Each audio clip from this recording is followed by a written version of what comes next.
ਪੰਜਾਬੀ ਭਾਸ਼ਾ ਨੂੰ ਪਿਆਰ ਕਰਨ ਵਾਲੇ ਸਰੋਤਿਆਂ ਦਾ ਤਹਿ ਦਿਲੋਂ ਧੰਨਵਾਦ। ਅੱਜ ਤੁਸੀਂ ਸੁਣੋਗੇ ਡਾਕਟਰ ਨਰਿੰਦਰ ਸਿੰਘ ਕਪੂਰ ਜੀ ਦੁਆਰਾ ਲਿਖੀ ਕਿਤਾਬ ਬੁਨਿਆਦਾਂ। ਝੂਠ ਦਾ ਸੱਚ। ਝੂਠ ਸੁਣਨਾ ਪਸੰਦ ਕੋਈ ਨਹੀਂ ਕਰਦਾ, ਪਰ ਬੋਲਦੇ ਸਾਰੇ ਹਨ। ਹਰ ਕਿਸੇ ਦਾ ਅਨੁਭਵ ਹੈ ਕਿ ਸਾਰੇ ਝੂਠ ਬੋਲਦੇ ਹਨ। ਇਹ ਵੀ ਕਿਹਾ ਜਾਂਦਾ ਹੈ ਕਿ ਚੰਗੇ ਉਦੇਸ਼ ਲਈ ਬੋਲਿਆ ਝੂਠ ਝੂਠ ਨਹੀਂ ਹੁੰਦਾ। ਸੱਚ ਬੋਲਦਿਆਂ ਵੀ ਅਸੀਂ ਸਾਰੇ ਤੱਥ ਉਜਾਗਰ ਨਹੀਂ ਕਰਦੇ। ਸੱਚ ਸਵਰਗ ਵਾਂਗ ਅਕਾਊ ਅਤੇ ਨੀਰਸ ਹੁੰਦਾ ਹੈ, ਜਦੋਂ ਕਿ ਸੰਸਾਰ ਦੀਆਂ ਰੌਣਕਾਂ ਝੂਠ ਦੀਆਂ ਉਪਜਾਈਆਂ ਹੋਈਆਂ ਹਨ। ਅਸਲ ਝੂਠ ਉਹ ਹੁੰਦਾ ਹੈ ਜਿਹੜਾ ਬੋਲਣ ਵਾਲੇ ਨੂੰ ਵੀ ਸੱਚ ਪ੍ਰਤੀਤ ਹੋਵੇ। ਜਾਣ ਬੁੱਝ ਕੇ ਦਿੱਤੀ ਗਲਤ ਸੂਚਨਾ ਨੂੰ ਝੂਠ ਕਹਿੰਦੇ ਹਨ। ਜੇ ਸਾਰੇ ਲੋਕ ਸੱਚ ਬੋਲਣ ਲੱਗ ਪੈਣ ਤਾਂ ਥਾਣਿਆਂ, ਅਦਾਲਤਾਂ, ਵਪਾਰ, ਰਾਜਨੀਤੀ ਅਤੇ ਧਰਮਾਂ ਦਾ ਭੋਗ ਪੈ ਜਾਵੇਗਾ। ਇੱਕ ਝੂਠ ਬੋਲਦਾ ਹੈ, ਬਾਕੀ ਉਸ ਦੇ ਸਮਰਥਨ ਵਿੱਚ ਬਿਆਨ ਦਿੰਦੇ ਹਨ। ਵਿਰੋਧੀ ਧਿਰ ਰੌਲਾ ਪਾਉਂਦੀ ਹੈ। ਝੂਠ ਬੋਲਣ ਵਾਲਾ ਮਾਹਿਰਾਂ ਦੀਆਂ ਸੇਵਾਵਾਂ ਪ੍ਰਾਪਤ ਕਰਕੇ ਆਪਣੇ ਝੂਠ ਨੂੰ ਸੱਚ ਸਾਬਤ ਕਰਨ ਲੱਗ ਪੈਂਦਾ ਹੈ। ਇਵੇਂ ਸੱਚੇ ਝੂਠਿਆਂ ਅਤੇ ਝੂਠੇ ਸੱਚਿਆਂ ਸਾਰਿਆਂ ਦਾ ਕਾਰੋਬਾਰ ਚੱਲਦਾ ਰਹਿੰਦਾ ਹੈ। ਵਪਾਰ ਅਤੇ ਰਾਜਨੀਤੀ ਵਾਂਗ ਹੀ ਧਰਮ ਅਤੇ ਪਿਆਰ ਦੇ ਖੇਤਰ ਵਿੱਚ ਵੀ ਝੂਠ ਨੂੰ ਸੱਚ ਬਣਾ ਕੇ ਪਰੋਸਿਆ ਜਾਂਦਾ ਹੈ। ਨਿਰੋਲ ਝੂਠ ਜਾਂ ਸ਼ੁੱਧ ਸੱਚ ਸੰਭਵ ਨਹੀਂ ਹੁੰਦਾ। ਕਈ ਸੱਚ ਵਿੱਚ ਝੂਠ ਮਿਲਾਉਂਦੇ ਹਨ, ਕਈ ਝੂਠ ਵਿੱਚ ਸੱਚ ਰਲਾਉਂਦੇ ਹਨ। ਝੂਠ ਬੋਲਣ ਤੋਂ ਬਿਨਾਂ ਸੱਚਾ ਪਿਆਰ ਕਰਨਾ ਸੰਭਵ ਨਹੀਂ ਹੁੰਦਾ।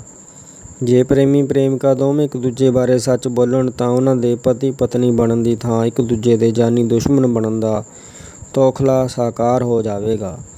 ਸੋ ਉਹ ਪ੍ਰੇਮੀ ਪ੍ਰੇਮਿਕਾ ਬਣੇ ਰਹਿਣ ਵਾਸਤੇ ਝੂਠ ਬੋਲਦੇ ਹਨ। ਬਹੁਤੇ ਲੋਕ ਵਿਸ਼ੇਸ਼ ਵਿਅਕਤੀਆਂ ਨਾਲ ਖਾਸ ਗੱਲਾਂ ਬਾਰੇ ਹੀ ਝੂਠ ਬੋਲਦੇ ਹਨ। ਪਿਆਰ ਵਿੱਚ ਬੋਲੇ ਜਾਣ ਵਾਲੇ ਝੂਠ ਵਿੱਚ ਪ੍ਰਸ਼ੰਸਾ ਦੇ ਅੰਸ਼ ਹੁੰਦੇ ਹਨ। ਜਿਵੇਂ ਕਿਸੇ ਨੇ ਕਿਹਾ, ਮੈਂ ਤੈਨੂੰ ਹਰ ਰੋਜ਼ ਯਾਦ ਕਰਦੀ ਹਾਂ, ਇਹ ਪਹਿਰਾਵਾ ਤੈਨੂੰ ਬੜਾ ਜੱਚਦਾ ਹੈ, ਮੈਨੂੰ ਤੇਰੀ ਅਕਲ ਦੀਆਂ ਗੱਲਾਂ ਬੜੀਆਂ ਦਿਲਚਸਪ ਲੱਗਦੀਆਂ ਹਨ। ਅਸੀਂ ਜਾਣੂਆਂ ਨਾਲ ਵਧੇਰੇ ਝੂਠ ਬੋਲਦੇ ਹਾਂ, ਜਦੋਂ ਕਿ ਅਜਨਬੀਆਂ ਨਾਲ ਘੱਟ ਝੂਠ ਬੋਲਿਆ ਜਾਂਦਾ ਹੈ। ਕਿਸੇ ਨੂੰ ਪੁੱਛੋ ਅੱਜ ਕੀ ਕੀਤਾ ਹੈ, ਉਹ ਝੂਠ ਬੋਲੇਗਾ ਅਤੇ ਹਰ ਗੱਲ ਵਧਾ ਚੜ੍ਹਾ ਕੇ ਜਾਂ ਘਟਾ ਕੇ ਦੱਸੇਗਾ। ਪਤੀ ਪਤਨੀ ਇੱਕ ਦੂਜੇ ਬਾਰੇ ਸੱਚ ਨੂੰ ਤਲਾਕ ਦੇ ਮੁਕੱਦਮੇ ਦੌਰਾਨ ਹੀ ਬੋਲਦੇ ਹਨ ਅਤੇ ਬਾਕੀ ਦਾ ਜੀਵਨ ਉਹ ਝੂਠ ਬੋਲ ਸੁਣ ਕੇ ਹੀ ਗੁਜ਼ਾਰ ਲੈਂਦੇ ਹਨ। ਜੇ ਝੂਠ ਬੋਲਣ 'ਤੇ ਪਾਬੰਦੀ ਲੱਗ ਜਾਵੇ ਤਾਂ ਸਾਰੇ ਸਨਮਾਨ ਸਮਾਰੋਹ ਅਤੇ ਭੋਗ ਵੇਲੇ ਦਿੱਤੀਆਂ ਜਾਣ ਵਾਲੀਆਂ ਸ਼ਰਧਾਂਜਲੀਆਂ ਬੰਦ ਹੋ ਜਾਣਗੀਆਂ। ਸਾਰੀਆਂ ਸੌਹਾਂ, ਬਹਾਨੇ ਅਤੇ ਲਾਰੇ ਝੂਠੇ ਹੁੰਦੇ ਹਨ, ਪਰ ਇਹਨਾਂ ਦੇ ਬੋਲਣ ਦਾ ਢੰਗ ਅਜਿਹਾ ਹੁੰਦਾ ਹੈ ਕਿ ਇਹ ਝੂਠ ਨੂੰ ਮੰਨਣ ਯੋਗ ਜ਼ਰੂਰ ਬਣਾ ਦਿੰਦੇ ਹਨ। ਝੂਠ ਦਾ ਇਤਿਹਾਸ ਬਹੁਤ ਲੰਮਾ, ਗੁੰਝਲਦਾਰ ਅਤੇ ਦਿਲਚਸਪ ਹੈ। ਜਿਤਨਾ ਚਿਰ ਮਨੁੱਖ ਦਾ ਪਸ਼ੂ ਜਗਤ ਨਾਲ ਆਪਣੀ ਹੋਂਦ ਬਣਾਈ ਰੱਖਣ ਲਈ ਸੰਘਰਸ਼ ਚੱਲਦਾ ਰਿਹਾ ਸੀ, ਉਦੋਂ ਤੱਕ ਝੂਠ, ਧੋਖਾ, ਬੇਈਮਾਨੀ, ਫਰੇਬ, ਚਲਾਕੀ ਆਦਿ ਸਾਰੇ ਸਹਿਯੋਗੀ ਅਤੇ ਉਪਯੋਗੀ ਵਰਤਾਰੇ ਸਨ। ਇਹ ਸੰਘਰਸ਼ ਲੱਖਾਂ ਸਾਲ ਚੱਲਿਆ ਹੈ ਅਤੇ ਝੂਠ, ਬੇਈਮਾਨੀ, ਧੋਖਾ ਆਦਿ ਲੱਛਣ ਮਨੁੱਖੀ ਵਿਹਾਰ ਦਾ ਅੰਗ ਬਣ ਗਏ ਹਨ। ਇਮਾਨਦਾਰੀ ਨਾਲ ਸ਼ਿਕਾਰ ਨਹੀਂ ਕੀਤਾ ਜਾ ਸਕਦਾ, ਸੁਹਿਰਦਤਾ ਨਾਲ ਯੁੱਧ ਨਹੀਂ ਲੜਿਆ ਜਾ ਸਕਦਾ, ਕੇਵਲ ਸੱਚ ਬੋਲਣ ਨਾਲ ਵਪਾਰ ਨਹੀਂ ਚੱਲਦਾ। ਹੁਣ ਵੀ ਮੱਛੀਆਂ ਫੜਨ ਵੇਲੇ ਮਨੁੱਖ ਕੁੰਡੀ ਨਾਲ ਆਟਾ ਲਾ ਕੇ ਵਿਧੀ ਦੋਸਤੀ ਵਾਲੀ ਵਰਤਦਾ ਹੈ, ਪਰ ਕਰਦਾ ਧੋਖਾ ਹੈ। ਇਵੇਂ ਹੀ ਫੁੱਟਬਾਲ, ਹਾਕੀ ਆਦਿ ਖੇਡਾਂ ਆਪਣੇ ਵਿਰੋਧੀਆਂ ਨੂੰ ਚਕਮੇ ਦੇਣ ਅਤੇ ਚਲਾਕੀ ਕਰਨ ਦੀਆਂ ਖੇਡਾਂ ਹਨ। ਯੁੱਧ ਦੌਰਾਨ ਝੂਠ ਦਾ ਬੋਲਬਾਲਾ ਹੁੰਦਾ ਹੈ ਅਤੇ ਝੂਠ ਨੂੰ ਇੱਕ ਸ਼ਕਤੀਸ਼ਾਲੀ ਹਥਿਆਰ ਵਾਂਗ ਵਰਤਿਆ ਜਾਂਦਾ ਹੈ। ਜੇ ਕਿਸੇ ਝੂਠ ਨੂੰ ਨਿਰੰਤਰ ਦੁਹਰਾਇਆ ਜਾਵੇ ਤਾਂ ਉਹ ਸੱਚ ਸਮਝਿਆ ਜਾਂਦਾ ਹੈ। ਮਨੁੱਖ ਵੱਲੋਂ ਧਰਮ ਅਤੇ ਰੱਬ ਨੂੰ ਇਵੇਂ ਹੀ ਸਿਰਜਿਆ ਗਿਆ ਹੈ। ਰੱਬ ਦੇ ਹੋਣ ਦੀਆਂ ਇਤਨੀਆਂ ਝੂਠੀਆਂ ਗੱਲਾਂ ਕੀਤੀਆਂ ਗਈਆਂ ਹਨ ਕਿ ਰੱਬ ਨੂੰ ਨਾ ਮੰਨਣ ਵਾਲੇ ਨਾਸਤਿਕ ਕਹਿ ਕੇ ਭੰਡੇ ਜਾਂਦੇ ਹਨ। ਹੁਣ ਜਦੋਂ ਮਨੁੱਖ ਘਰੋਂ ਨਿਕਲਦਾ ਹੈ ਤਾਂ ਰਸਤੇ ਵਿੱਚ ਭਾਂਤ ਭਾਂਤ ਦੀਆਂ ਸ਼ਕਲਾਂ ਅਤੇ ਬਿਰਤੀਆਂ ਵਾਲੇ ਵਿਅਕਤੀ ਉਸ ਨੂੰ ਮਿਲਦੇ ਹਨ। ਹਰੇਕ ਵਿਅਕਤੀ ਦੀ ਸ਼ਕਲ ਹੀ ਨਹੀਂ, ਉਸ ਦੀਆਂ ਆਦਤਾਂ, ਚਲਾਕੀਆਂ ਅਤੇ ਵਿਹਾਰ ਵੀ ਕਿਸੇ ਨਾ ਕਿਸੇ ਜਾਨਵਰ ਨਾਲ ਮਿਲਦਾ ਹੁੰਦਾ ਹੈ। ਇਸੇ ਕਰਕੇ ਜਦੋਂ ਅਸੀਂ ਕਿਸੇ ਨੂੰ ਨਿੰਦਣਾ ਹੁੰਦਾ ਹੈ ਤਾਂ ਕਿਸੇ ਪਸ਼ੂ ਦਾ ਹਵਾਲਾ ਦਿੰਦੇ ਹਾਂ। ਹਰ ਰੋਜ਼ ਸਾਰਾ ਦਿਨ ਮਨੁੱਖ ਕਿਸੇ ਨਾਲ ਝੂਠ ਬੋਲ ਕੇ, ਕਿਸੇ ਨਾਲ ਚਲਾਕੀ ਅਤੇ ਕਿਸੇ ਨਾਲ ਬੇਈਮਾਨੀ ਕਰਕੇ, ਕਿਸੇ ਨਾਲ ਝੂਠਾ ਵਾਅਦਾ ਕਰਕੇ ਜਾਂ ਕਿਸੇ ਨੂੰ ਲਾਰਾ ਲਾ ਕੇ ਆਪਣਾ ਜੀਵਨ ਨਿਰਵਾਹ ਕਰਦਾ ਹੈ। ਮਨੁੱਖ ਸੋਚਦਾ ਕੁਝ ਹੋਰ ਹੈ, ਕਰਦਾ ਕੁਝ ਹੋਰ ਹੈ, ਦੱਸਦਾ ਕੁਝ ਹੋਰ ਹੈ ਅਤੇ ਯਾਦ ਕੁਝ ਹੋਰ ਰੱਖਦਾ ਹੈ। ਪਤੀ ਪਤਨੀ ਇੱਕ ਦੂਜੇ ਤੋਂ ਵਫਾਦਾਰੀ ਭਾਲਦੇ ਹਨ, ਪਰ ਅਕਸਰ ਆਪ ਦੋਵੇਂ ਕਿਸੇ ਨਾਲ ਨਜਾਇਜ਼ ਰਿਸ਼ਤਾ ਪਾਲਦੇ ਹਨ। ਜੇ ਧਿਆਨ ਨਾਲ ਵੇਖਿਆ ਜਾਵੇ ਤਾਂ ਬਾਜ਼ਾਰ ਵਿੱਚ ਸਾਰੇ ਦੁਕਾਨਦਾਰਾਂ ਨੇ ਆਪਣੀ ਆਪਣੀ ਕਿਸਮ ਦੇ ਜਾਲ ਵਿਛਾਏ ਹੁੰਦੇ ਹਨ। ਚੀਜ਼ ਖਰੀਦਣ ਵੇਲੇ ਉਹ ਕੋਇਲ ਵਾਲੀ ਮਿੱਠੀ ਆਵਾਜ਼ ਵਿੱਚ ਬੋਲਣਗੇ, ਨੁਕਸਦਾਰ ਚੀਜ਼ ਵਾਪਸ ਕਰਨ ਜਾਓ ਉਹ ਕਾਂ ਵਾਂਗ ਮੋਟੀ ਅਤੇ ਭਾਰੀ ਆਵਾਜ਼ ਵਿੱਚ ਬੋਲਦੇ ਹਨ। ਅਦਾਲਤੀ ਮੁਕੱਦਮਿਆਂ ਤੋਂ ਪਤਾ ਲੱਗਦਾ ਹੈ ਕਿ ਸਮਾਜ ਵਿੱਚ ਝੂਠ ਫਰੇਬ ਕਿਤਨਾ ਵਿਆਪਕ ਹੈ। ਇਸ ਵਿਆਪਕ ਝੂਠ ਅਤੇ ਬੇਈਮਾਨੀ ਕਾਰਨ ਹੀ ਅਜੋਕਾ ਮਨੁੱਖ ਪਰੇਸ਼ਾਨ, ਅਸੰਤੁਸ਼ਟ ਅਤੇ ਅਸ਼ਾਂਤ ਹੈ। ਝੂਠ ਬੋਲਣ ਦੀ ਆਦਤ ਲਗਭਗ 8 ਸਾਲ ਦੀ ਉਮਰ ਵਿੱਚ ਪੈਂਦੀ ਹੈ। ਮਨੁੱਖੀ ਬੁੱਧੀ ਦੇ ਵਿਕਾਸ ਦੇ ਪੱਖੋਂ ਝੂਠ ਬੋਲਣ ਦੇ ਲਾਭ ਵੀ ਹਨ। ਝੂਠ ਬੋਲਣਾ ਬੱਚੇ ਦੇ ਵਿਕਾਸ ਦਾ ਇੱਕ ਮਹੱਤਵਪੂਰਨ ਪੜਾਅ ਵੀ ਹੁੰਦਾ ਹੈ। ਝੂਠ ਬੋਲਣਾ ਮਾਨਸਿਕ ਅਤੇ ਸਰੀਰਕ ਵਿਕਾਸ ਲਈ ਜ਼ਰੂਰੀ ਹੈ, ਕਿਉਂਕਿ ਮਨੁੱਖ ਨੇ ਸੰਸਾਰ ਜਾਂ ਪਰਿਵਾਰ ਦੇ ਸੀਮਿਤ ਵਸੀਲਿਆਂ ਵਿੱਚੋਂ ਆਪਣਾ ਹਿੱਸਾ ਲੈਣਾ ਹੁੰਦਾ ਹੈ।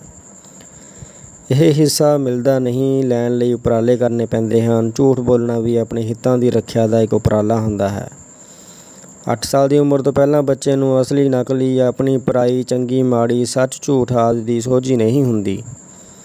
ਬੱਚੇ ਝੂਠ ਬੋਲਣ ਦਾ ਅਮਲ ਮਾਂ ਤੋਂ ਸਿੱਖਣਾ, ਵਰਤਣਾ ਸ਼ੁਰੂ ਕਰਦੇ ਹਨ। ਜਦੋਂ ਬੱਚੇ ਮਾਂ ਨਾਲ ਝੂਠ ਬੋਲਣਾ ਸਿੱਖ ਜਾਂਦੇ ਹਨ ਤਾਂ ਉਹ ਆਪਣੇ ਸੰਗੀਆਂ ਸਾਥੀਆਂ ਨਾਲ ਝੂਠ ਬੋਲਦੇ ਹਨ। ਪਿਤਾ ਨਾਲ ਉਹ ਬਹੁਤ ਮਗਰੋਂ ਝੂਠ ਬੋਲਦੇ ਹਨ। ਮਾਪਿਆਂ ਦਾ ਲਾਡ ਪਿਆਰ ਉਹਨਾਂ ਦੇ ਝੂਠ ਨੂੰ ਪ੍ਰਗਟ ਨਹੀਂ ਹੋਣ ਦਿੰਦਾ। ਜਦੋਂ ਬੱਚੇ ਦੇ ਕਈ ਝੂਠ ਪਕੜੇ ਜਾਂਦੇ ਹਨ ਤਾਂ ਮਾਪਿਆਂ ਦਾ ਉਸ ਪ੍ਰਤੀ ਅਤੇ ਉਸ ਦਾ ਮਾਪਿਆਂ ਪ੍ਰਤੀ ਦ੍ਰਿਸ਼ਟੀਕੋਣ ਬਦਲਦਾ ਹੈ। ਦੋਵੇਂ ਧਿਰਾਂ ਸਾਵਧਾਨ ਅਤੇ ਚੁਕੰਨੀਆਂ ਹੋ ਜਾਂਦੀਆਂ ਹਨ। ਜਿਨ੍ਹਾਂ ਪਰਿਵਾਰਾਂ ਵਿੱਚ ਮਾਪੇ ਸਖਤ ਹੁੰਦੇ ਹਨ ਅਤੇ ਗਲਤੀਆਂ ਦੀ ਸਰੀਰਕ ਸਜ਼ਾ ਦਿੱਤੀ ਜਾਂਦੀ ਹੈ, ਉੱਥੇ ਬੱਚੇ ਸਜ਼ਾ ਤੋਂ ਬਚਣ ਲਈ ਜਲਦੀ ਅਤੇ ਵਧੇਰੇ ਝੂਠ ਬੋਲਦੇ ਹਨ। ਬੱਚੇ ਕਈ ਉਦੇਸ਼ਾਂ ਅਧੀਨ ਝੂਠ ਬੋਲਦੇ ਹਨ। ਅਕਸਰ ਉਹ ਦੰਡ ਤੋਂ ਬਚਣ ਲਈ, ਅਧਿਆਪਕ ਜਾਂ ਮਾਪਿਆਂ ਦੇ ਡਰ ਕਾਰਨ, ਆਪਣੀ ਕੋਈ ਗਲਤੀ ਛੁਪਾਉਣ ਲਈ, ਕੀਤੇ ਨੁਕਸਾਨ ਤੋਂ ਮੁਕਰਨ ਲਈ ਜਾਂ ਕਿਸੇ ਮੁਸ਼ਕਿਲ ਵਿੱਚੋਂ ਨਿਕਲਣ ਲਈ ਝੂਠ ਬੋਲਦੇ ਹਨ। ਬਹੁਤ ਛੋਟੇ ਬੱਚੇ ਸੱਚ ਝੂਠ ਦਾ ਅੰਤਰ ਨਹੀਂ ਜਾਣਦੇ ਹੁੰਦੇ, ਸੋ ਉਹਨਾਂ ਦਾ ਝੂਠ ਅਕਸਰ ਜਲਦੀ ਫੜਿਆ ਜਾਂਦਾ ਹੈ। ਨਿੱਕੇ ਨਿੱਕੇ ਝੂਠ ਬੋਲਣ ਦਾ ਅਮਲ 12-13 ਸਾਲ ਦੀ ਉਮਰ ਤੱਕ ਚੱਲਦਾ ਹੈ, ਜਿਸ ਉਪਰੰਤ ਲੜਕੇ ਲੜਕੀਆਂ ਦੀ ਇੱਕ ਦੂਜੇ ਵਿੱਚ ਦਿਲਚਸਪੀ ਵੱਧਦੀ ਹੈ ਅਤੇ ਨਵੇਂ ਫੁਰਨ ਕਰਕੇ ਝੂਠ ਬੋਲਣ ਦੀ ਲੋੜ, ਝੂਠ ਦੀ ਕਿਸਮ ਅਤੇ ਝੂਠ ਦੀ ਪੱਧਰ ਵੀ ਬਦਲ ਜਾਂਦੀ ਹੈ। ਇਸ ਉਮਰ ਵਿੱਚ ਸਰੀਰਕ ਤਬਦੀਲੀਆਂ ਵਾਪਰਦੀਆਂ ਹਨ, ਕਲਪਨਾ ਜਾਗਦੀ ਹੈ ਅਤੇ ਸਭ ਕੁਝ ਅਜੀਬ ਲੱਗਦਾ ਹੈ। ਲੜਕਾ ਆਪਣੇ ਬਾਰੇ ਝੂਠ ਬੋਲ ਕੇ ਲੜਕੀ ਨੂੰ ਪ੍ਰਭਾਵਿਤ ਕਰਦਾ ਹੈ। 15-16 ਸਾਲ ਦੀ ਉਮਰ ਵਿੱਚ ਕਿਸੇ ਗੱਲ ਨੂੰ ਵਧਾ ਚੜ੍ਹਾ ਕੇ ਦੱਸਣ ਦਾ ਅਮਲ ਸ਼ੁਰੂ ਹੁੰਦਾ ਹੈ ਅਤੇ ਮੰਗਵੀਆਂ ਚੀਜ਼ਾਂ ਨੂੰ ਆਪਣੀਆਂ ਦੱਸਣ ਦਾ ਝੂਠ ਬੋਲਿਆ ਜਾਂਦਾ ਹੈ। ਇਸ ਉਮਰ ਵਿੱਚ ਨਿੱਕੀਆਂ ਮੋਟੀਆਂ ਚੀਜ਼ਾਂ ਚੋਰੀ ਕਰਨ ਦੀ ਵੀ ਆਦਤ ਪੈਂਦੀ ਹੈ। ਸਭ ਤੋਂ ਵੱਡੀ ਤਬਦੀਲੀ ਇਹ ਵਾਪਰਦੀ ਹੈ ਕਿ ਬੱਚੇ ਚਲਾਕ ਹੋ ਜਾਂਦੇ ਹਨ, ਪਰ ਮਾਪਿਆਂ ਅੱਗੇ ਉਹ ਭੋਲੇ ਹੋਣ ਦਾ ਨਾਟਕ ਰਚਦੇ ਹਨ। ਇਸ ਉਮਰ ਵਿੱਚ ਅਲੰਕਾਰ ਵਰਤਣ ਦੀ ਵੀ ਆਦਤ ਪੈਂਦੀ ਹੈ, ਜਿਸ ਨਾਲ ਝੂਠ ਰਮਣੀਕ ਅਤੇ ਦਿਲਚਸਪ ਬਣ ਜਾਂਦਾ ਹੈ। ਬੱਚਿਆਂ ਦੇ ਮਾਪੇ ਨਾਲ ਝੂਠ ਬੋਲਣ ਦਾ ਅਮਲ ਜਟਿਲ ਹੋ ਜਾਂਦਾ ਹੈ। ਇਸ ਅਮਲ ਵਿੱਚ ਬੱਚੇ ਚਲਾਕੀ ਕਰਨੀ ਸਿੱਖਦੇ ਹਨ ਅਤੇ ਚਲਾਕੀ ਕਰਕੇ ਉਹ ਬੜੇ ਪ੍ਰਸੰਨ ਹੁੰਦੇ ਹਨ। ਇਸ ਉਮਰ ਵਿੱਚ ਹੀ ਆਪਣੀਆਂ ਗੁਪਤ ਗੱਲਾਂ ਸਾਂਝੀਆਂ ਕਰਨ ਵਾਸਤੇ ਦੋਸਤਾਂ, ਸਹੇਲੀਆਂ ਨਾਲ ਗੱਲਾਂ ਕਰਨ ਦੀ ਆਦਤ ਪੈਂਦੀ ਹੈ ਅਤੇ ਪਿਆਰੇ ਨਾਲ ਵਿਉਂਤ ਬਣਾ ਕੇ ਝੂਠ ਬੋਲਣ ਦਾ ਅਭਿਆਸ ਕੀਤਾ ਜਾਂਦਾ ਹੈ। ਕਦੇ ਕਦੇ ਹਰੇਕ ਵਿਅਕਤੀ ਝੂਠ ਬੋਲਦਾ ਹੈ, ਬੋਲਣਾ ਪੈਂਦਾ ਹੈ। ਜਿਹੜਾ ਕਹਿੰਦਾ ਹੈ ਕਿ ਉਹ ਹਮੇਸ਼ਾ ਸੱਚ ਬੋਲਦਾ ਹੈ, ਉਹ ਅਜਿਹਾ ਕਹਿੰਦਿਆਂ ਝੂਠ ਹੀ ਬੋਲ ਰਿਹਾ ਹੁੰਦਾ ਹੈ। ਅਨੇਕਾਂ ਲੋਕ ਆਦਤਨ ਹੀ ਝੂਠ ਬੋਲਦੇ ਹਨ, ਕਿਉਂਕਿ ਸੱਚ ਬੋਲਣ ਨਾਲ ਇਹਨਾਂ ਦਾ ਗੁਜ਼ਾਰਾ ਨਹੀਂ ਹੁੰਦਾ। ਸੱਚ ਬੋਲਣ ਨਾਲ ਪਤੀ ਪਤਨੀ ਵਾਲਾ ਰਿਸ਼ਤਾ ਹੀ ਚੱਲਦਾ ਹੈ। ਨਜਾਇਜ਼ ਰਿਸ਼ਤਾ ਸੱਚ ਨੂੰ ਛੁਪਾ ਕੇ ਜਾਂ ਝੂਠ ਨੂੰ ਸੱਚ ਬਣਾ ਕੇ ਬੋਲਣ ਨਾਲ ਹੀ ਚੱਲਦਾ ਹੈ।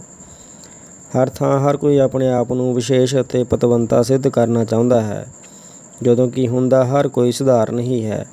ਸੋ ਝੂਠ ਬੋਲਿਆ ਜਾਂਦਾ ਹੈ। ਦੂਜਿਆਂ ਦੀ ਪ੍ਰਸ਼ੰਸਾ ਅਤੇ ਪ੍ਰਵਾਨਗੀ ਲੈਣ ਲਈ ਜਾਂ ਆਲੋਚਕਾਂ ਤੋਂ ਬਚਣ ਲਈ ਝੂਠ ਬੋਲਣਾ ਮਜਬੂਰੀ ਬਣ ਜਾਂਦੀ ਹੈ। ਕਿਸੇ ਥਾਂ ਛੋਟੇ ਪਰਿਵਾਰ ਦੇ ਪੱਖ ਵਿੱਚ ਗੱਲਾਂ ਕੀਤੀਆਂ ਜਾ ਰਹੀਆਂ ਸਨ। ਇੱਕ ਇਸਤਰੀ ਦੇ ਬੱਚੇ 4 ਸਨ, ਪਰ ਉਸਨੇ 2 ਹੀ ਦੱਸੇ। ਉਸਦੇ 4 ਬੱਚਿਆਂ ਬਾਰੇ ਕਈਆਂ ਨੂੰ ਪਤਾ ਸੀ, ਪਰ ਉਹ ਸਾਰੇ ਚੁੱਪ ਹੀ ਰਹੇ। ਪੁਰਸ਼ ਅਕਸਰ ਵਿਉਂਤ ਬਣਾ ਕੇ ਝੂਠ ਬੋਲਦੇ ਹਨ, ਜਦੋਂ ਕਿ ਇਸਤਰੀਆਂ ਦੀ ਸਮਾਜਿਕ ਅਤੇ ਆਰਥਿਕ ਸਥਿਤੀ ਹੀ ਅਜਿਹੀ ਹੁੰਦੀ ਹੈ ਕਿ ਉਹਨਾਂ ਨੂੰ ਪ੍ਰਵਾਨਗੀ ਪ੍ਰਾਪਤ ਕਰਨ ਲਈ ਅਕਸਰ ਝੂਠ ਬੋਲਣਾ ਪੈਂਦਾ ਹੈ। ਪੁਰਸ਼ ਆਪਣੀ ਯੋਗਤਾ ਅਤੇ ਆਮਦਨ ਬਾਰੇ ਝੂਠ ਬੋਲਦੇ ਹਨ, ਜਦੋਂ ਕਿ ਇਸਤਰੀਆਂ ਆਪਣੀ ਉਮਰ ਅਤੇ ਹੋਰਾਂ ਨਾਲ ਸੰਬੰਧਾਂ ਬਾਰੇ ਅਤੇ ਆਪਣੀਆਂ ਪਰਿਵਾਰਕ ਉਣਤਾਵਾਂ ਛੁਪਾਉਣ ਲਈ ਝੂਠ ਬੋਲਦੀਆਂ ਹਨ। ਵਧੇਰੇ ਛਾਂਪਾਂ ਛੱਲਿਆਂ ਵਾਲੇ ਪੁਰਸ਼ ਅਤੇ ਵਾਧੂ ਹਾਰ ਸ਼ਿੰਗਾਰ ਕਰਨ ਵਾਲੀਆਂ ਇਸਤਰੀਆਂ ਵਧੇਰੇ ਝੂਠ ਬੋਲਦੀਆਂ ਹਨ। ਪੁਰਸ਼ਾਂ ਨੂੰ ਝੂਠ ਬੋਲਣ ਦੀ ਲੋੜ ਵਧੇਰੇ ਪੈਂਦੀ ਹੈ, ਜਦੋਂ ਕਿ ਇਸਤਰੀਆਂ ਉਂਝ ਹੀ ਝੂਠ ਬੋਲਦੀਆਂ ਵੀ ਵਧੇਰੇ ਹਨ ਅਤੇ ਸੁਣਦੀਆਂ ਵੀ ਵਧੇਰੇ ਹਨ। ਝੂਠ ਦੀਆਂ ਅਨੇਕਾਂ ਵੰਨਗੀਆਂ ਅਤੇ ਪਰਤਾਂ ਹੁੰਦੀਆਂ ਹਨ। ਇੱਕ ਥਾਂ ਇੱਕ ਵਿਧਵਾ ਨੇ ਆਪਣੇ ਆਪ ਨੂੰ ਵਿਆਹੀ ਦੱਸਿਆ, ਇੱਕ ਕਿਰਾਏਦਾਰ ਨੇ ਆਪਣੇ ਆਪ ਨੂੰ ਮਾਲਕ ਮਕਾਨ ਦੱਸਿਆ, ਇੱਕ ਨਿਰਧਨ ਨੇ ਦੱਸਿਆ ਕਿ ਉਸਨੂੰ ਕਿਰਾਏ ਦੀ ਆਮਦਨ ਹੈ। ਕਿਸੇ ਦੇ ਕਿਸੇ ਇਸਤਰੀ ਨਾਲ ਨਜਾਇਜ਼ ਸੰਬੰਧ ਸਨ, ਉਸਨੇ ਉਸਨੂੰ ਆਪਣੀ ਪਤਨੀ ਦੱਸਿਆ। ਇੱਕ 10ਵੀਂ ਫੇਲ ਸੀ, ਉਸਨੇ ਆਪਣੇ ਆਪ ਨੂੰ ਗ੍ਰੈਜੂਏਟ ਦੱਸਿਆ। ਇੱਕ ਨੇ ਆਪਣਾ ਨਾਂ ਹੀ ਗਲਤ ਲਿਖਵਾ ਦਿੱਤਾ। ਇੱਕ ਕਲਰਕ ਨੇ ਆਪਣੇ ਆਪ ਨੂੰ ਅਫਸਰ ਦੱਸਿਆ। ਜਿਨ੍ਹਾਂ ਦੀ ਅਸੀਂ ਪਰਵਾਹ ਕਰਦੇ ਹਾਂ, ਉਹਨਾਂ ਅੱਗੇ ਹੀ ਝੂਠ ਬੋਲਦੇ ਹਾਂ। ਕਈ ਵਾਰੀ ਝੂਠੀ ਹਮਦਰਦੀ ਵਿਖਾਉਣੀ ਜ਼ਰੂਰੀ ਹੋ ਜਾਂਦੀ ਹੈ। ਕਈ ਵਾਰੀ ਡਾਕਟਰ ਆਪਣੇ ਮਰੀਜ਼ ਦਾ ਹੌਸਲਾ ਬਣਾਈ ਰੱਖਣ ਲਈ ਉਸ ਦੇ ਰੋਗ ਦੀ ਅਸਲੀਅਤ ਬਾਰੇ ਝੂਠ ਬੋਲਦੇ ਹਨ। ਜੁਆਰੀਏ, ਸ਼ਰਾਬੀ, ਠੇਕੇਦਾਰ, ਦਲਾਲ, ਵਿਚੋਲੇ, ਵਕੀਲ, ਟਰੈਵਲ ਏਜੰਟ, ਆੜ੍ਹਤੀ, ਥਾਣੇਦਾਰ, ਵੇਸ਼ਵਾ, ਪਟਵਾਰੀ ਆਦਿ ਅਕਸਰ ਝੂਠ ਹੀ ਬੋਲਦੇ ਹਨ। ਝੂਠ ਬੋਲਣ ਵਾਲੇ ਵਾਹੋ-ਦਾਹੀ ਬੋਲਦੇ ਹਨ। ਜਦੋਂ ਕੋਈ ਝੂਠਾ, ਚਲਾਕ ਅਤੇ ਬੇਈਮਾਨ ਵਿਅਕਤੀ ਤੁਹਾਡੇ ਨਾਲ ਗੱਲਬਾਤ ਕਰੇਗਾ ਤਾਂ ਉਹ ਬਹਿ ਕੇ ਕਰੇਗਾ ਅਤੇ ਵਿਚਕਾਰ ਕੋਈ ਚੀਜ਼ ਰੱਖ ਲਵੇਗਾ, ਜਿਸ ਨੂੰ ਵੇਖਣ ਛੇੜਨ ਦੇ ਬਹਾਨੇ ਉਹ ਤੁਹਾਡੇ ਨਾਲ ਅੱਖ ਨਹੀਂ ਮਿਲਾਏਗਾ ਤਾਂ ਕਿ ਉਸਦਾ ਝੂਠ ਪਕੜਿਆ ਨਾ ਜਾਵੇ।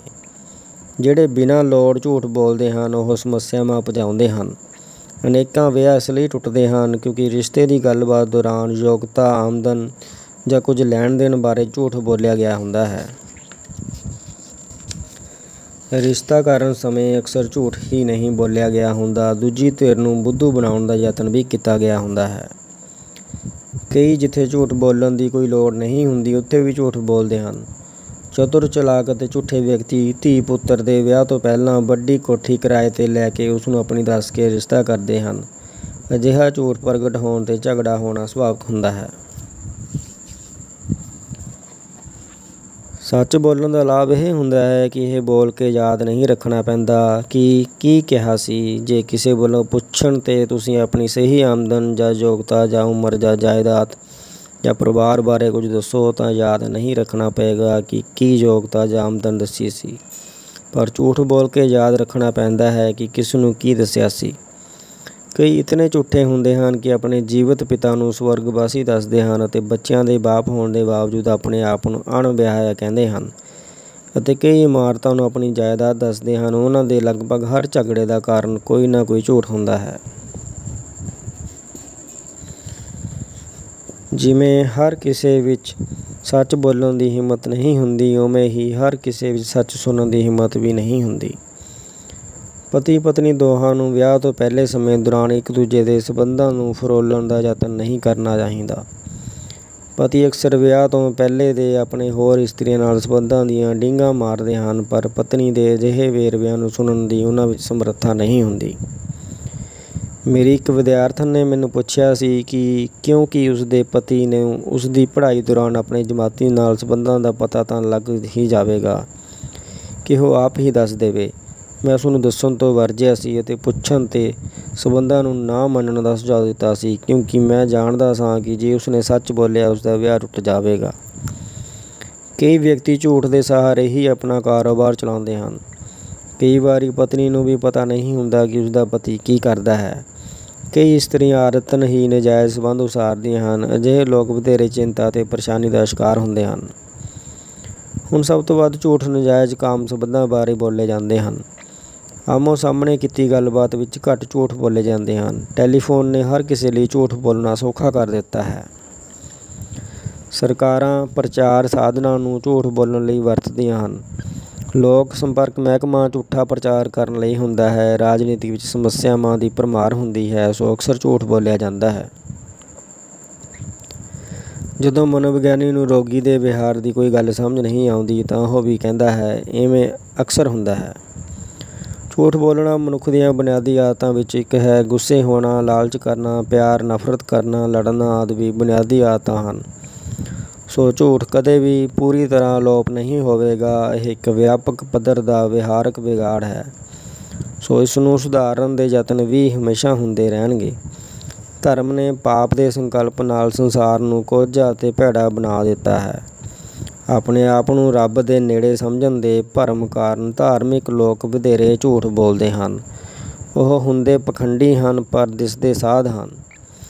ਝੂਠ ਅਕਸਰ ਬੋਲਣ ਵਿੱਚ ਹੀ ਵਰਤਿਆ ਜਾਂਦਾ ਹੈ। ਝੂਠ ਲਿਖਣ ਵਾਸਤੇ ਵਕੀਲਾਂ ਅਤੇ ਸਾਹਿਤਕਾਰਾਂ ਦੀ ਲੋੜ ਪੈਂਦੀ ਹੈ, ਜਿਨ੍ਹਾਂ ਨੂੰ ਬਚਪਨ ਵਿੱਚ ਖਾਣ ਪੀਣ ਦੀ ਤੰਗੀ ਦਾ ਸਾਹਮਣਾ ਕਰਨਾ ਪਿਆ ਹੋਵੇ ਜਾਂ ਜਿਨ੍ਹਾਂ ਵਿੱਚ ਗਰੀਬੀ, ਬੇਰੁਜ਼ਗਾਰੀ ਜਾਂ ਨੀਵੀਂ ਜਾਤ ਕਾਰਨ ਹੀਨਤਾ ਦੀ ਭਾਵਨਾ ਹੋਵੇ, ਉਹ ਝੂਠ ਬੋਲਣ ਲਈ ਵਧੇਰੇ ਮਜਬੂਰ ਹੁੰਦੇ ਹਨ। ਹੁਣ ਵਿਦੇਸ਼ ਜਾਣ ਲਈ ਸਭ ਪ੍ਰਕਾਰ ਦੇ ਝੂਠ ਬੋਲੇ ਜਾਂਦੇ ਹਨ। ਵਪਾਰਕ ਖਾਤਿਆਂ ਵਿੱਚ ਟੈਕਸਾਂ ਤੋਂ ਬਚਣ ਲਈ ਆਮਦਨ ਅਤੇ ਖਰਚਿਆਂ ਬਾਰੇ ਝੂਠ ਬੋਲਣਾ ਇੱਕ ਵਿਸ਼ਵ ਵਿਆਪੀ ਵਰਤਾਰਾ ਹੈ। ਇਸਤਰੀਆਂ ਪੁਰਸ਼ਾਂ ਵਿੱਚ ਨਜਾਇਜ਼ ਸੰਬੰਧਾਂ ਦੀਆਂ ਸੰਭਾਵਨਾਵਾਂ ਵਧਣ ਨਾਲ ਝੂਠ ਦੀਆਂ ਨਵੀਆਂ ਵੰਨਗੀਆਂ ਉੱਭਰ ਰਹੀਆਂ ਹਨ। ਉਧਾਰ ਲੈਣ ਵਾਲੇ ਬੜੇ ਸੁਹਾਵਣੇ ਝੂਠ ਬੋਲਦੇ ਹਨ।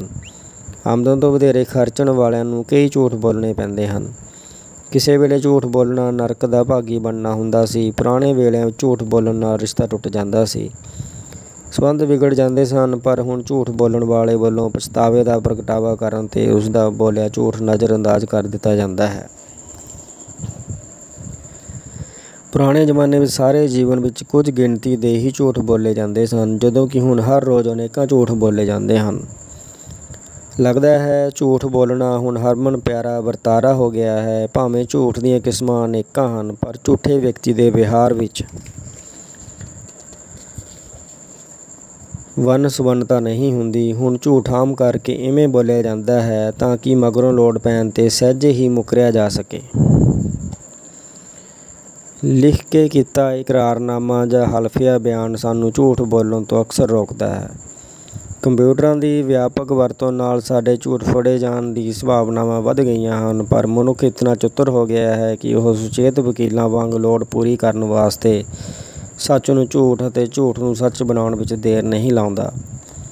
ਅਜੋਕਾ ਮਨੁੱਖ ਸੱਚ ਉੱਥੇ ਹੀ ਬੋਲਦਾ ਹੈ ਜਿੱਥੇ ਉਹ ਝੂਠ ਬੋਲ ਨਹੀਂ ਸਕਦਾ ਅਤੇ ਜਿੱਥੇ ਸੱਚ ਬੋਲਣਾ ਲਾਭਕਾਰੀ ਹੁੰਦਾ ਹੈ। ਜੋ ਕੁਝ ਗੁਪਤ ਰੱਖਿਆ ਜਾਂਦਾ ਹੈ ਉਹ ਸੱਚ ਨਹੀਂ ਹੁੰਦਾ, ਕਿਉਂਕਿ ਸੱਚ ਨੂੰ ਗੁਪਤ ਰੱਖਣ ਦੀ ਲੋੜ ਨਹੀਂ ਪੈਂਦੀ। ਹਰ ਕਿਸੇ ਨਾਲ ਬਹੁਤ ਅਧਿਕ ਝੂਠ ਬੋਲਣਾ ਇੱਕ ਮਾਨਸਿਕ ਵਿਗਾੜ ਹੈ। ਇਸ ਲਈ ਲੰਮੇ ਇਲਾਜ ਦੀ ਲੋੜ ਪੈਂਦੀ ਹੈ, ਪਰੰਤੂ ਝੂਠ ਬੋਲਣ ਵਾਲੇ ਰੋਗੀ ਇਲਾਜ ਕਰਵਾਉਣ ਤੋਂ ਇਨਕਾਰੀ ਹੁੰਦੇ ਹਨ, ਕਿਉਂਕਿ ਇਹਨਾਂ ਦੀ ਝੂਠ ਬੋਲਣ ਦੀ ਆਦਤ ਦਾ ਵਿਸ਼ਲੇਸ਼ਣ ਕਰਦਿਆਂ ਇਹਨਾਂ ਦੇ ਵਿਹਾਰ ਦੀਆਂ ਅਨੇਕਾਂ ਹੋਰ ਪਰਤਾਂ ਉਜਾਗਰ ਹੋ ਜਾਂਦੀਆਂ ਹਨ, ਜਿਨ੍ਹਾਂ ਨੂੰ ਇਹ ਵਿਖਾਉਣਾ ਨਹੀਂ ਚਾਹੁੰਦੇ। ਮਾਨਸਿਕ ਇਲਾਜ ਤੋਂ ਬਿਨਾਂ ਇਸ ਰੋਗ ਨੂੰ ਦੂਰ ਨਹੀਂ ਕੀਤਾ ਜਾ ਸਕਦਾ। ਕਿਸੇ ਨੂੰ ਝੂਠ ਬੋਲਣ ਤੋਂ ਰੋਕਣਾ ਸੰਭਵ ਨਹੀਂ ਹੁੰਦਾ। ਝੂਠ ਬੋਲਣ ਤੋਂ ਰੋਕਣ ਦੇ ਕਿਸੇ ਯਤਨ ਦਾ ਸ਼ਰਾਬੀ ਨੂੰ ਸ਼ਰਾਬ ਪੀਣ, ਚੋਰ ਨੂੰ ਚੋਰੀ ਕਰਨ, ਜੂਏਬਾਜ਼ ਨੂੰ ਜੂਆ ਖੇਡਣ ਤੋਂ ਰੋਕਣ ਵਾਂਗ ਕੋਈ ਅਸਰ ਨਹੀਂ ਹੁੰਦਾ। ਆਦਤਨ ਹੀ ਝੂਠ ਬੋਲਣਾ ਉਹਨਾਂ ਨੂੰ ਹੀ ਚੰਗਾ ਲੱਗਦਾ ਹੈ ਜਿਨ੍ਹਾਂ ਦੀਆਂ ਦੌੜਾਂ ਨਿੱਕੀਆਂ ਅਤੇ ਦੁਮੇਲ ਨੀਵੇਂ ਹੁੰਦੇ ਹਨ।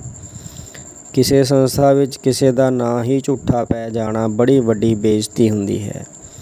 ਇਸ ਨਾਲ ਉਸ ਦੇ ਸੱਚ 'ਤੇ ਵੀ ਇਤਬਾਰ ਨਹੀਂ ਕੀਤਾ ਜਾਂਦਾ। ਜਦੋਂ ਤੱਕ ਮਨੁੱਖ ਸਰਲ ਅਤੇ ਸਾਦੀ ਜੀਵਨ ਪ੍ਰਣਾਲੀ ਨਹੀਂ ਅਪਣਾਉਂਦਾ, ਉਹ ਝੂਠ ਦੀ ਪ੍ਰਕਿਰਿਆ ਕਰਦਾ ਰਹੇਗਾ। ਚਰਿੱਤਰ ਦੀ ਮਜ਼ਬੂਤੀ ਤੋਂ ਬਿਨਾਂ ਝੂਠ ਤੋਂ ਛੁਟਕਾਰਾ ਨਹੀਂ ਪਾਇਆ ਜਾ ਸਕਦਾ। ਚੰਗੇ ਅਤੇ ਖੁਸ਼ਹਾਲ ਸਮਾਜ ਦੀ ਨਿਸ਼ਾਨੀ ਇਹ ਹੁੰਦੀ ਹੈ ਕਿ ਉੱਥੇ ਸੱਚ ਵਧੇਰੇ ਬੋਲਿਆ ਜਾਂਦਾ ਹੈ ਅਤੇ ਝੂਠ ਬੋਲਣ ਵਾਲੇ ਨੂੰ ਸਤਿਕਾਰਯੋਗ ਨਹੀਂ ਸਮਝਿਆ ਜਾਂਦਾ। ਚੈਨਲ ਨੂੰ ਸਬਸਕ੍ਰਾਈਬ ਕਰਨ ਲਈ ਧੰਨਵਾਦ। ਤੁਹਾਡਾ ਦਿਨ ਸ਼ੁਭ ਰਹੇ।